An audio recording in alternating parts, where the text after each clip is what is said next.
Hi, Madeline Lowry, Certified MAP Method Practitioner. I wanted to talk about why worrying perpetuates chronic illness. So for those of you who have heard my other videos, you may have heard me talk about the stress response, right? So I'm going to review that again here. But the main point I want you to get out of this video is that worrying, the act of worrying, degrades your health. And it interferes with all the functions of the body that you need to heal, right? So if you've heard about the autonomic nervous system, right? The autonomic nervous system is instrumental in running all systems of your body. We rely on it. It's automatic. It's running in the background. It is being run by your subconscious mind, which is why advanced neural retraining, which works directly with the subconscious mind, can be helpful for people who find that they are incessant worriers. So the autonomic nervous system has two modes. It is either in the sympathetic mode or the parasympathetic mode. In the sympathetic mode, we are gearing up to run away from something dangerous. It's also called the fight, or freeze mode. So you may be familiar with this already. You may even have been told by your functional medicine practitioner, naturopath, or other practitioner that you show signs of being in a sympathetic dominant state. That is what they're talking about. That your brain or your nervous system is too easily going into that fight, flight, or freeze state, and it's getting stuck there, for far too long. When you are in the parasympathetic mode of the autonomic nervous system, as we should be for the majority of each day, your body is able to perform all restorative functions. We call this mode the rest, digest, and heal mode, because when we are in the parasympathetic mode, you're feeling good, the body feels that we're safe, and we're able to digest our food well, thoroughly. We were able to take up nutrients. We are able to produce neurotransmitters. We are able to maintain hormonal balance. We are able to maintain fluid balance.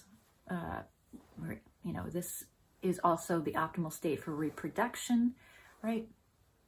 And healing, right? Wound healing or healing of any other kind.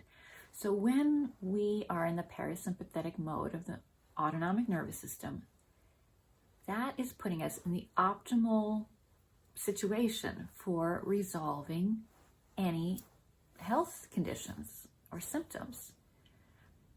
The problem is that we were designed, for a very different lifestyle than the one we are living. We were designed, we're basically the same model as Paleo man. And at that time, threats were like running away from the tiger in the bushes. In our life now, that's not what threat looks like. Threat looks like getting to work on time, or getting everyone, their lunches and out of the house and to school on time. Threats look like the bill that has to be paid, or the deadline at work, or the pressure at school. It looks like anything that we worry about, right? Because every time we worry, we are bringing a thought into the mind that there is something threatening us here. There is something unsafe. There is a feeling of something we need to escape, a threat. And so every time we do this, our primitive limbic brain, the danger sensing part of the brain, which is an older structure in the brain, it does what it's meant to do, which is halt all of the restorative functions of the body and prepare the body to run away from that threat, right? It's acting as it was meant to, except that in our lives now, we have so many of these thoughts that pass through our heads, right? Every time we're stuck in traffic, every time we're frustrated with something, we have a technical problem, we have,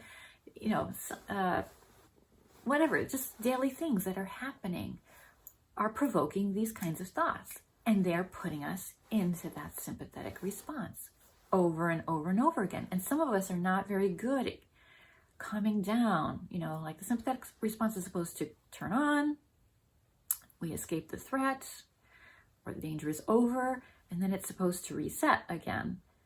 But many of us are just not able to do that. We have a kind of very sensitive nervous system that once it goes into that threat mode, it kind of stays there for too long, right? And so we're not spending the time that we need to spend in the parasympathetic mode.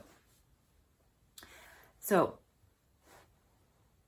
what I want you to understand is that your health will improve when the worrying ends or is minimized. Why? Because worry is like a low level flavor of fear. And fear, of course, informs the brain that we're in trouble. There's a threat. Staying in a worry mode creates biochemical changes in the body, down to the cellular level. And when maintained for too long, we can go into the cell danger response. If you've heard of CDR, the cell danger response, you may recognize it as a response that the cells go into when they've been subject to fear for too long. It's almost like a hibernation kind of shutdown mode. So you can imagine that if the cells in your body are going into that mode, that certainly this can contribute to a poor state of health. So why do we do this, right? Why is it that some of us are just so prone to worry incessantly? What I see in my practice, what I see in my clients is that very often this is related to trauma events, trauma experiences from either early in life or really at any point in life. Though the biggest impact would be those early experiences, childhood experiences, that cause us to feel helpless, hopeless, defenseless, powerless, right? Insignificant somehow. These kinds of experiences get stored in the subconscious mind, and they make us hyper-responsive or hyper-reactive to any evidence of threat in the future. And so this can encourage, this kind of worrying activity. So how do I fix this, right?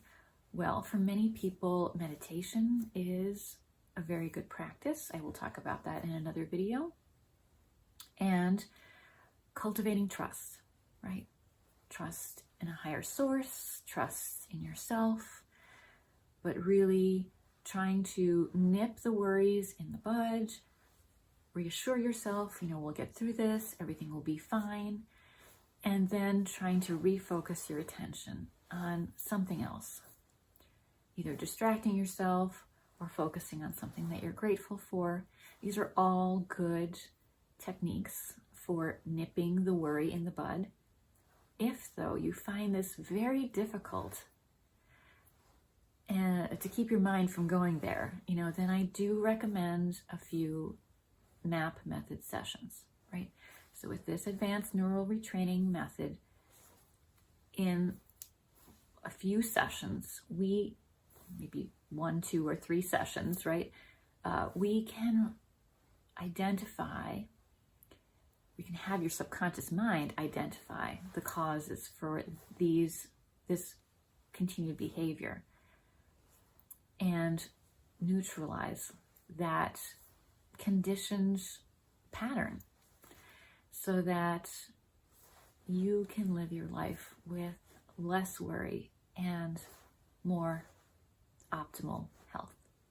Thanks for listening.